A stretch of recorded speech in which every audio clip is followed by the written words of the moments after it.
Ban a black woman from flying on her own private jet? Fire the pilot immediately when he finds out the truth about her? Do you really expect me to believe that this $20 million plane belongs to you? Captain Peterson's contemptuous laugh cut through the air like a knife blade. We have a security intruder trying to board a private jet. The words echoed throughout the luxurious San Diego airport hangar, drawing curious glances, while Amara Wells remained motionless, breathing evenly, a calculated silence concealing the storm within. At 38, as CEO of Wells, one of the country's largest tech companies, Amara has encountered prejudice in boardrooms, boutiques, and five-star hotels, but never before. In his own jet, a sleek Gulfstream J650 sat on the runway, ready for a business trip to New York. That same trip that was interrupted by a man who refused to believe that this black woman in American jeans and with natural hair could be the owner. "I think there's been a mistake," Amara said firmly, without raising her voice. "My name is Amara Wells. This plane belongs to Wells Aviation, a subsidiary of my company." The pilot crossed his arms over his chest, an expression of arrogance on his face. "Ma'am, I have 25 years of experience in this field. I know private jet owners, and you are definitely not one of them." Two guards quickly approached, looking at Amara and the pilot with bewilderment. The young guard hesitated, recognition flashing in his eyes. "Captain Peterson, are you sure?" He started, but was quickly interrupted. "Absolutely," the pilot interrupted. "This woman is trying to board a private jet without permission. Check her documents and take her out." Amara only smiled slightly, calmly taking her phone out of her pocket. She didn't raise her voice or gesture. Instead, she dialed the number and looked closely at the pilot, who maintained a confident smile. "Charlotte, it's me. It looks like we have a problem in Hangar 7. Captain Peterson doesn't believe my plane was there." She paused, listening to the answer. "Yes, that's exactly it.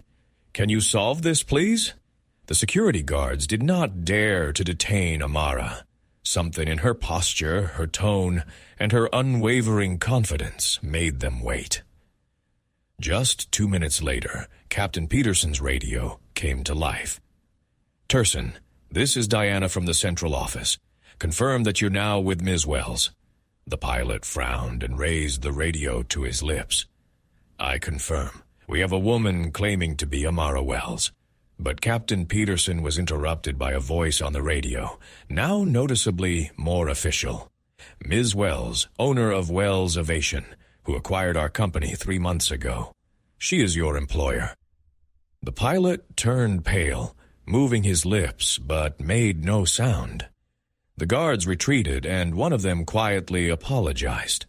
No one at the airport at the time knew why Amara had bought an entire airline, why a woman already running a tech empire had decided to add business aviation to her portfolio, and what awaits those who try to block its path based only on their own assumptions and prejudices. If this story already makes you angry, be sure to subscribe to follow the development of this conflict, which is only just beginning. In the end, how will Amara react to such humiliation? What was going through Captain Peterson's head as his world collapsed in a matter of seconds? And what consequences might this have for everyone involved? A moment of obvious prejudice. The entire hangar seemed to freeze. Captain Turson held the radio as if he had just been bitten, and his forehead was covered in cold sweat. Amara calmly put the phone back in her pocket, not taking her eyes off the man who had treated her like an intruder just seconds ago. "Mrs. Wells, there has been a terrible misunderstanding," he stammered, losing his former authority. "We're just following strict safety protocols." "Excuse me, Amara interrupted in a soft but firm voice. "My flight is delayed. We can discuss protocols when I return from New York." She started toward the stairs of the plane, but something made her stop and turn to face the pilot. "Captain Peterson, will you be piloting this flight?" The man swallowed, a glint of hope in his eyes. "Yes, ma'am, I planned for it." "Then we have a problem," Amara said, looking at her watch. "Charlotte, who is our co-pilot today?" Charlotte Thomas, Wells Aviation's Director of Operations and Amara's right-hand woman for over 8 years, quickly approached a woman of about 40 years old in impeccable uniform.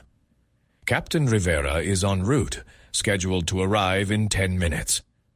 "Excellent," Amara replied. "Rivera will be captain today.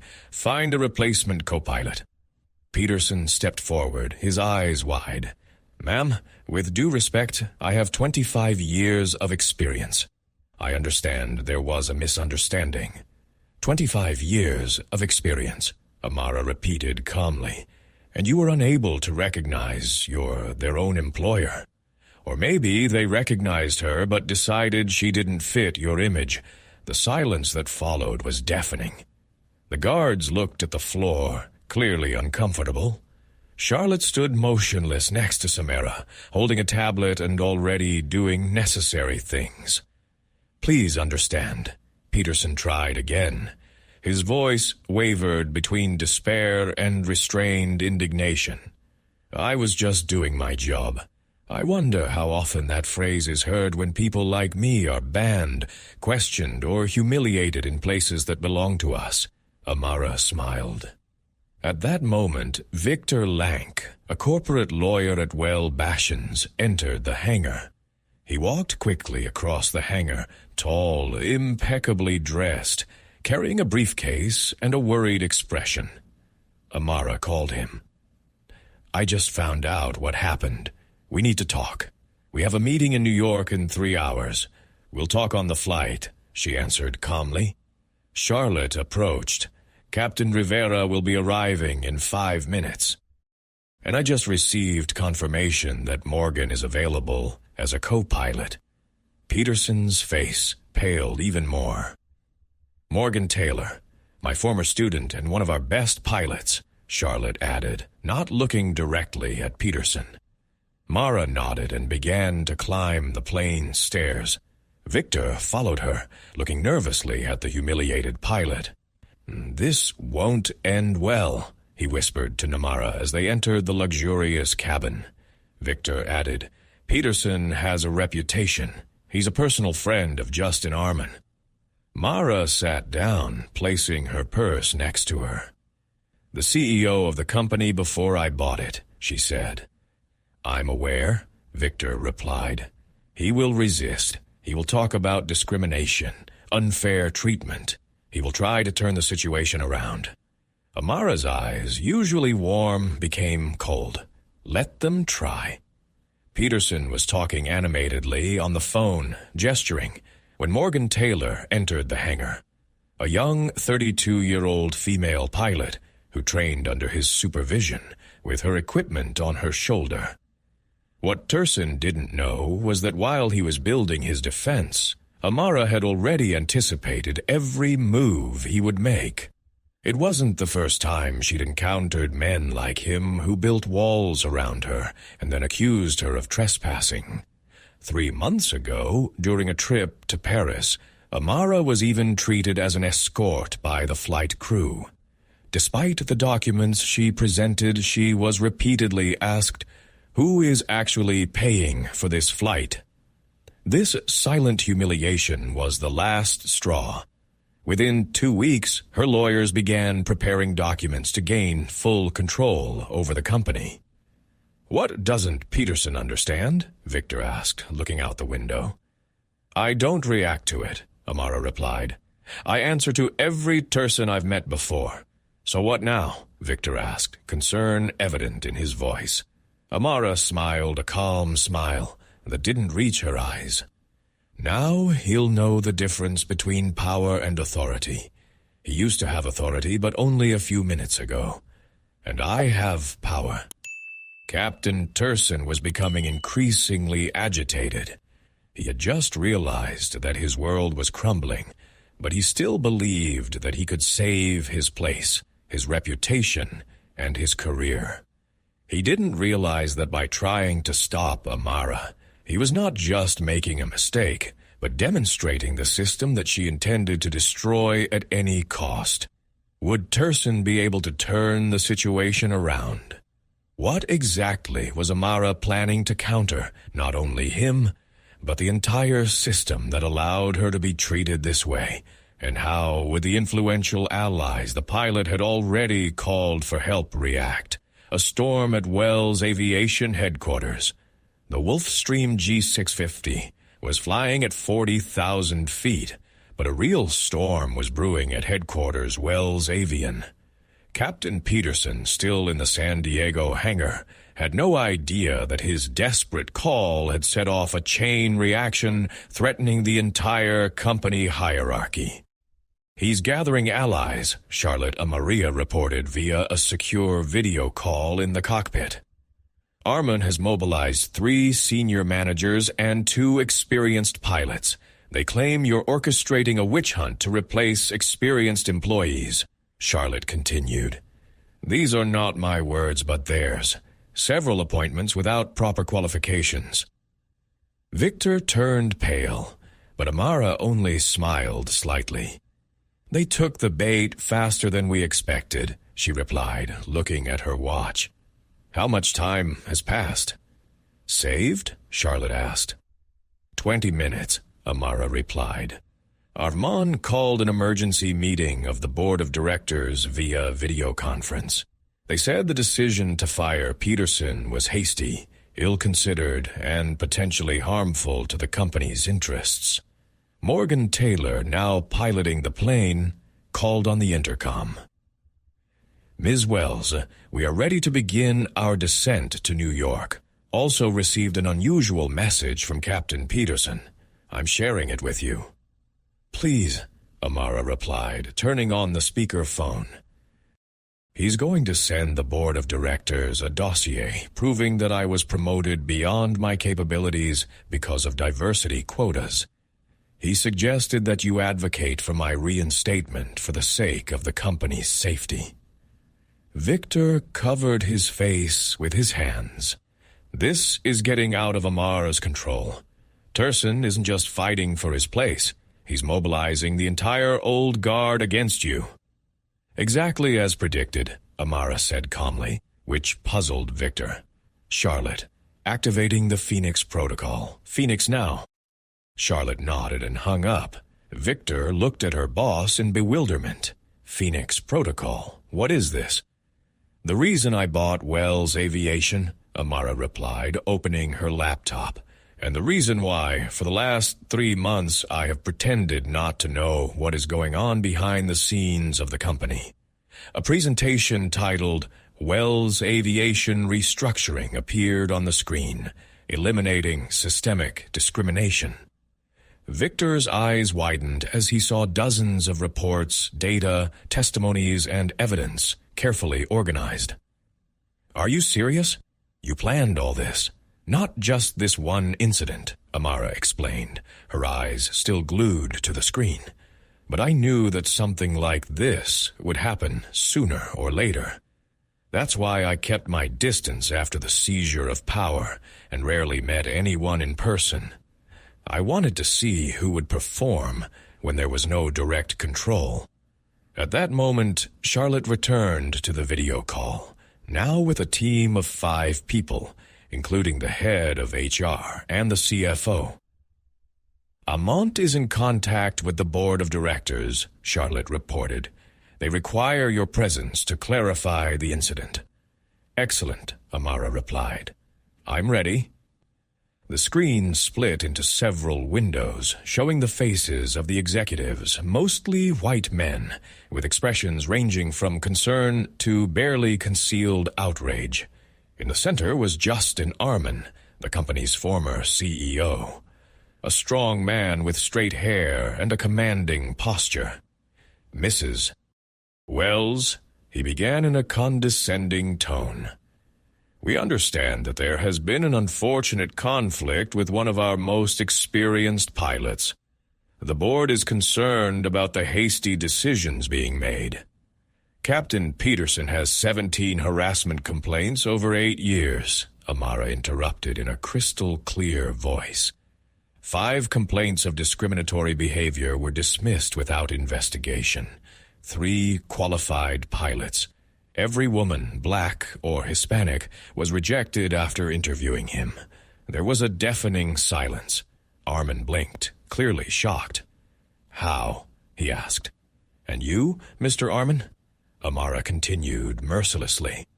Under your leadership, the company has hired 78 pilots in the last 5 years, 75 white men, 2 Asian men, and 1 Hispanic man. Not a single black woman, despite 17 qualified candidates. Charlotte displayed a detailed chart of hiring data on the screen, followed by a list of internal cases closed without review. Gentlemen, Amara continued, her voice firmer now, I did not buy this company simply as an investment. I bought it to change it. The Phoenix Protocol is not about firing Peterson. It's about dismantling the system that has protected him for so long. The screen changed again, showing Morgan Taylor and 5 other female pilots, all qualified but previously rejected on dubious charges. These are the new leaders of Wells Aviation, Amara announced. As for you, Mr. Armin, and those around you, your contracts will be immediately renegotiated. The faces on the screen froze in expressions of amazement as Amara's plane began its descent toward New York, leaving behind not only San Diego, but also an established system of privilege that would never be the same. Peterson's last desperate move. No one expected Peterson to make one last dangerous move in desperation. How far he was willing to go to save not only his job, but the world he knew. Everyone wondered what the true scale of the transformation Amara was about to unleash on the entire industry would be. The news spread through the private aviation industry like wildfire. In less than 48 hours, Amara Wells went from humble new owner to ruthless revolutionary. A video filmed by an employee in a San Diego hangar leaked online, showing the moment Peterson learned he'd banned his own boss. Ever considered that maybe you don't recognize power when it's not what you expect? Amara's phrase instantly went viral. It was shared thousands of times, printed on T-shirts, and discussed nationwide. But for Captain Peterson, public humiliation was just the beginning. His last-ditch move, sending a defamatory letter about Morgan Taylor to every company executive, sealed his career. What he didn't know was that Amara had created a special communications monitoring system after acquiring the company specifically to identify patterns of harassment and discrimination. Every discriminatory line he'd written over the past 5 years was a meticulously documented case. Peterson explained to Victor, a former pilot, that happened. 3 days later, in a cold and impersonal conference room, the situation escalated. And now it's not just a matter of dismissal, Ms. Wells declared. I have decided to initiate formal proceedings against you for defamation and systematic harassment. Peterson, once arrogant, now seemed coward in his expensive suit. Justin Armin and 3 other executives from the old regime stood next to him, awaiting their verdict. You can't do this, Armin muttered. His confidence was visibly fading. I have powerful friends in this industry, and they're already distancing themselves from you, Charlotte retorted, sliding a folder toward the table. 5 companies have already suspended contracts with your private firms. Nobody wants to be associated with scandal. Meanwhile, in New York, Amara was officially launching the Ascension program, a groundbreaking initiative to train and advance underrepresented aviation professionals, funded by $5 to $10 million of her own money.